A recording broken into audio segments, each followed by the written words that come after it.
नमस्कार मित्रांनो, आजच्या व्हिडिओमध्ये आपण बोलणार आहोत मुंबई महापालिकेच्या महापौर पदाच्या निवडीबद्दल। राजकीय वर्तुळात सध्या एक मोठा वाद सुरू आहे। मुंबईचा महापौर कोण होणार आणि हे निर्णय दिल्लीत का घेतले जात आहेत, या सगळ्या प्रश्नांची उत्तरे आज आपण शोधून काढणार आहोत। तर मित्रांनो, व्हिडिओ सुरू करण्यापूर्वी एक विनंती, जर तुम्हाला माझा व्हिडिओ आवडत असेल तर लाईक बटन दाबायला विसरू नका आणि चॅनलला सबस्क्राइब करा। बेल आयकॉन प्रेस करा जेणेकरून तुम्हाला आमचे नवीन व्हिडिओ मिळत राहतील। तर मित्रांनो, सर्वप्रथम समजून घेऊया की मुंबई महापालिकेचं महत्त्व काय आहे। मुंबई महापालिका ही भारतातील सर्वात श्रीमंत आणि सर्वात मोठी नगरपालिका आहे। याचे बजेट अनेक राज्यांच्या बजेटपेक्षा मोठे असते। मुंबई हे भारताची आर्थिक राजधानी आहे आणि येथील महापालिकेची जबाबदारी अत्यंत महत्त्वाची असते। महापौर हे मुंबई महापालिकेचे प्रमुख असतात। त्यांच्या हातात मोठे अधिकार असतात। पायाभूत सुविधा, रस्ते, पाणी पुरवठा, स्वच्छता, आरोग्य सेवा यासारखे महत्त्वाचे विभाग त्यांच्या देखरेखीखाली असतात। त्यामुळेच महापौर पदावरून नेहमीच राजकीय पक्षांमध्ये मोठी स्पर्धा असते। कोणताही पक्ष हे पद सोडायला तयार नसतो, कारण यामुळे त्यांना मुंबईत मोठी राजकीय ताकद मिळते। आता येऊया सध्याच्या परिस्थितीकडे।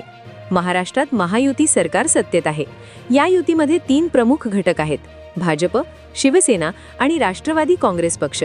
यापैकी भाजप सर्वात मोठा भागीदार आहे आणि शिवसेना दुसरा महत्त्वाचा भागीदार। मुंबई महापालिकेच्या निवडणुकीनंतर आता महापौर कोण होणार याचा प्रश्न उभा राहिला आहे। भाजपला वाटते की त्यांनी सर्वाधिक जागा जिंकल्या आहेत, म्हणून त्यांना महापौर पद मिळायला हवे। दुसरीकडे शिवसेना प्रमुख एकनाथ शिंदे यांचा असा आग्रह आहे की किमान 1 वर्षासाठी तरी त्यांना महापौर पद द्यावे। त्यांचा युक्तिवाद असा आहे की बाळासाहेब ठाकरे यांचे शताब्दी वर्ष आहे आणि यावर्षी शिवसेनेचा महापौर असला पाहिजे। हा वाद इतका वाढला आहे की आता निर्णय घेण्यासाठी नेत्यांना दिल्लीला जावे लागत आहे। आता एक मोठा प्रश्न, मुंबईचा महापौर ठरवण्यासाठी दिल्लीत का जावे लागते? मित्रांनो, हा प्रश्न संजय राऊत यांनीही उपस्थित केला आहे। त्यांनी म्हटले आहे की इतिहासात पहिल्यांदाच अमित शहा दिल्लीत बसून मुंबईचा महापौर ठरवत आहेत। याचे कारण असे आहे की भाजप ही राष्ट्रीय पातळीवरची पक्ष आहे। महत्त्वाचे निर्णय दिल्लीतील पक्षाच्या केंद्रीय नेतृत्वाकडून घेतले जातात। अमित शहा हे देशातील गृहमंत्री आहेत आणि भाजपचे वरिष्ठ नेते आहेत। शिवाय भाजप आणि शिवसेना यांच्यातील गठबंधन नाजूक आहे। एकनाथ शिंदे यांनी उद्धव ठाकरेंच्या शिवसेनेतून बाहेर येऊन स्वतंत्र गट स्थापन केला। भाजपने त्यांना पाठिंबा दिला आणि सरकार स्थापन झाले। अशा परिस्थितीत दोन्ही पक्षांमध्ये समतोल राखणे महत्त्वाचे आहे। म्हणूनच मुंबईसारख्या महत्त्वाच्या मुद्द्यावर दिल्लीतील नेतृत्व निर्णय घेत आहे। आता बघूया या राजकीय खेळात कोण मुख्य खेळाडू आहेत। भाजपकडून अमित साटम, भाजप मुंबई अध्यक्ष; आशिष शेलार, माजी मुंबई अध्यक्ष आणि वरिष्ठ नेते; देवेंद्र फडणवीस, मुख्यमंत्री; शिवसेनेकडून एकनाथ शिंदे, उपमुख्यमंत्री आणि शिवसेना प्रमुख; राहुल शेवाळे, शिवसेनेचे महत्त्वाचे नेते।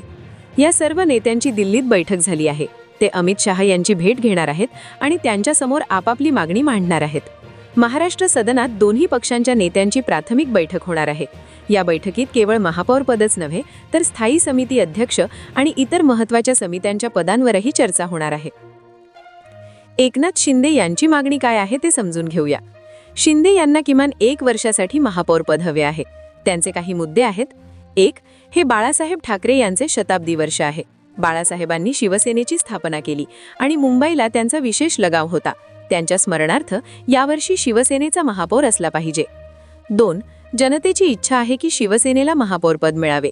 मुंबईकरांना सकारात्मक संदेश जाईल। 3. राजकीय दृष्टिकोनातून मुंबईचा महापौर शिवसेनेचा झाल्यास एकनाथ शिंदे यांना उद्धव ठाकरेंच्या शिवसेनेवर दबाव आणता येईल। हे त्यांच्यासाठी महत्त्वाचे आहे, कारण 2 शिवसेना गटांमध्ये स्पर्धा आहे। पण भाजपचा पक्ष वेगळा आहे। त्यांना वाटते की त्यांनी सर्वाधिक जागा जिंकल्या आहेत, म्हणून त्यांना प्राधान्य मिळायला हवे।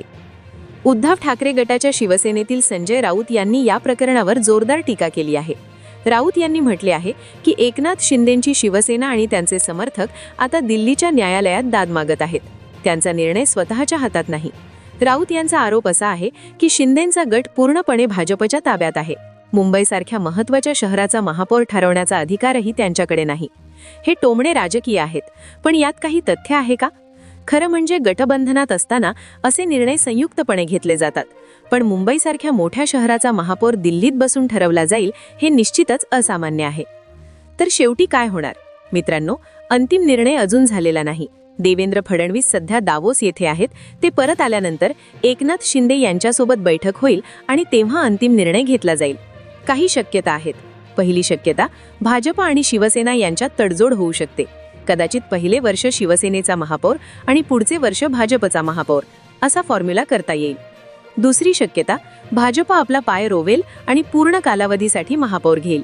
बदल्यात शिवसेनेला स्थायी समिती अध्यक्ष किंवा इतर महत्त्वाची पदे दिली जातील.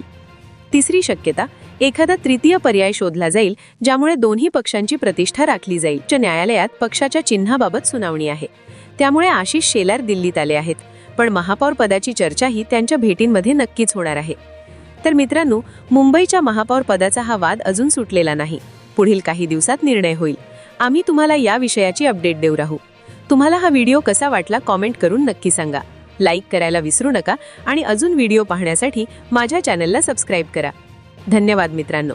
लवकरच भेटू पुढच्या व्हिडिओमध्ये. जय हिंद.